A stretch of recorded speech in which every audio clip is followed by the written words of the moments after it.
पे 2 एस्ट्रोलॉजर थे।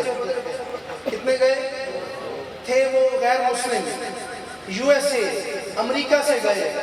ईमान की दौलत पास नहीं है, चांद पर पहुंचे, जायजा लिया, एनालिसिस किया, नीचे जमीन की तरफ देखा तो कहने लगे कि बस 2 मकामात ही रोशन नजर आते हैं। कहने लगे 2 जगह ही रोशन नजर आती हैं, एक मस्जिदुल हराम है और एक मस्जिद नबी शरीफ है। 4 मिसरे पढ़ रहा हूँ, अक्सर नसीबों से सुनते हैं, लेकिन आज नात में भी सुन लें। 4थे मिसरे पे मुझे खामोशी नहीं चाहिए, सुभान अल्लाह चाहिए। जब मदीने की बात होती है वजद में कायनात होती है, जब मदीने की बात होती है वजद में कायनात होती है। ऐसा लगता है दिल निकल आया, ऐसा लगता है दिल निकल आया, जब मदीने में रात होती है।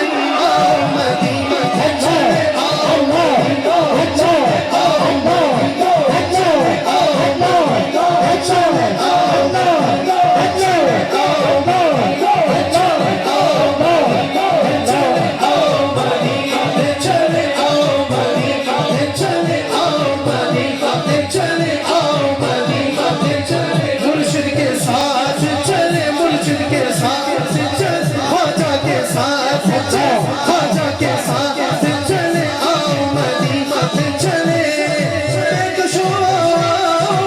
मदीना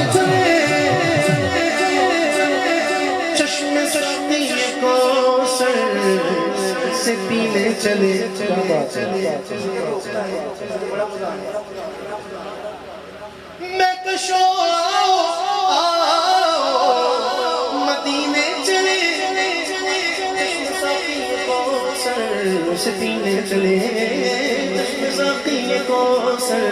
सतीने चले याद रखो अगर याद रखो अगर उठ